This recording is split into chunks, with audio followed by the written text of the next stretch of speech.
Et ces lois, ces fondamentaux, etc. là, pour mieux les canaliser, eux tous passent par 3 grands principes qui coïncident en même temps avec des états d'esprit, des manières d'être.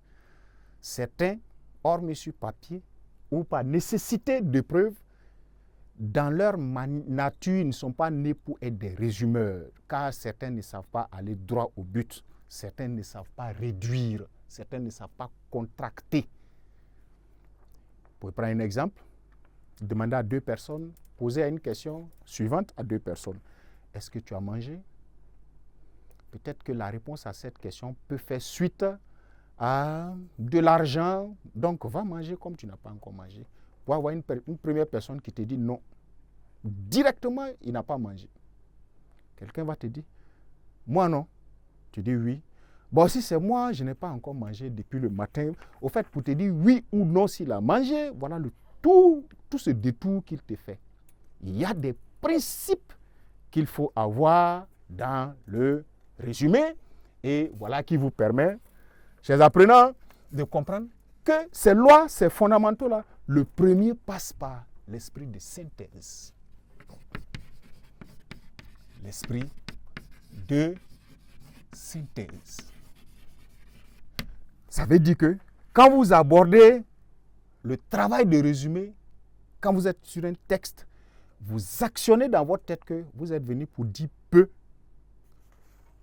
Vous êtes venu pour dire en peu de mots ce qu'un auteur a dit en plusieurs mots. Donc, vous n'avez pas un esprit de développeur comme un commentateur, comme un disserteur, etc. Donc, premier état d'esprit, l'esprit de synthèse, et ça signifie quoi? Un premier astérisque, être bref. C'est aussi être concis. D'accord? Parce que le résumé doit être une synthèse. Le résumé est une synthèse. Et qui parle de synthèse ne peut pas parler de développement encore. Car ce sont 2 réalités qui s'opposent. S'il faut être concis, bref, aller droit au but, d'accord, ne pas trop tergiverser, ça veut dire quoi? Dire en peu de mots, c'est aussi dire en peu de mots. Dire en peu de mots. Un long texte. Voilà. Il s'agit de dire un peu de mots, un long texte. Quand vous venez pour cela, vous allez vous rendre compte que la focalisation externe ne peut pas se manifester encore dans votre texte. C'est-à-dire, vous arrêtez, vous ressemblez à quelqu'un qui dit, l'auteur a envie de montrer que c'est un commentaire. Dès que vous dites ce que l'auteur est en train de vouloir faire, en train de faire, etc., vous êtes dans le commentaire et non dans la synthèse. Ça va vous nécessiter une focalisation interne, c'est-à-dire vous rentrez dans la chair de l'auteur et le texte, vous le dites de façon débarrassée de tous ces détails. C'est ça l'esprit de synthèse. Vous avez l'esprit de synthèse, on peut synthétiser un texte, on peut rester dans le nombre de mots et dire des choses qui n'ont rien à voir avec le texte. C'est pourquoi le résumé est quelqu'un de précis.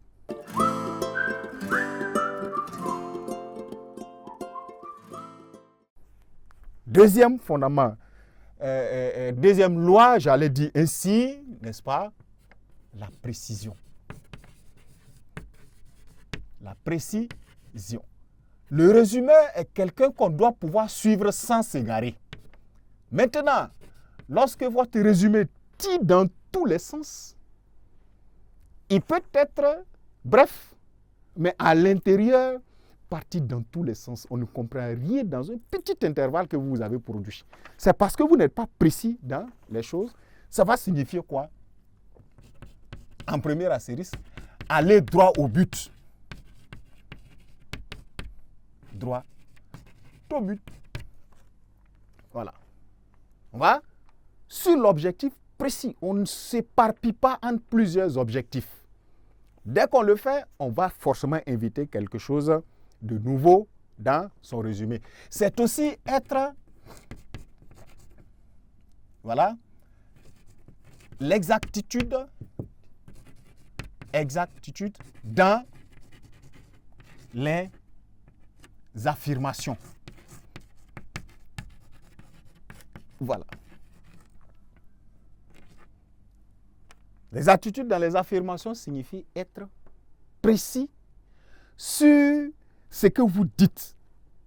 Sinon, si ce que vous dites n'est pas précis, c'est-à-dire il y a un problème d'exactitude qui manque, on ne sait pas comment appréhender précisément. Revenons au nombre de mots. À la fin de votre résumé, on ne sait pas entre 90 et 110 où votre résumé est dans quel intervalle. Vous avez combien de mots? Le principe de précision. Précisément, tu as combien de mots dans ton résumé? Le principe de précision est touché. Et lorsque le principe de précision est touché, vous donnez une tâche au correcteur. En plus de vous corriger, il doit compter le nombre de mots de ton résumé. Imagine, tout le monde n'a pas mis le nombre de mots. Le travail du correcteur devient double. Et lorsqu'il compte le nombre de mots, c'est au prix des points que cela est payé. Voilà. Il compte, il met le nombre de mots. Ça, c'est encore mieux. S'il compte, tu es dans la marge, il va te donner la moitié. Lui, il prend la moitié pour récompense de ses efforts de décompte d'un travail que vous n'avez pas fait. Mais ça peut être le contraire. Comme le nombre de mots n'est pas là, le volume, ça fait 0. Voilà, aussi banalement que ça. Précisément, on ne sait pas son résumé est dans quel intervalle. Et il s'agit également d'éviter de s'écarter, voilà, du texte, de son orientation. Voilà. Évitez d'aller loin du texte, d'aller hors de l'orientation du texte, parce que vous pouvez avoir un texte pour une raison ou pour une autre qui vous pousse dans le décor. Si vous traitez un texte dont la thématique ne vous plaît pas, il ne s'agit pas d'une question d'aimer ou de ne pas aimer, vous le réduisez tel quel. Vous allez trouver un texte, ce qui est dit est dérangeant, ça ne vous regarde pas, vous traitez le texte dans l'orientation qu'il est. Vous allez prendre un texte qui touche un aspect de sensibilité, d'affectivisme de votre part.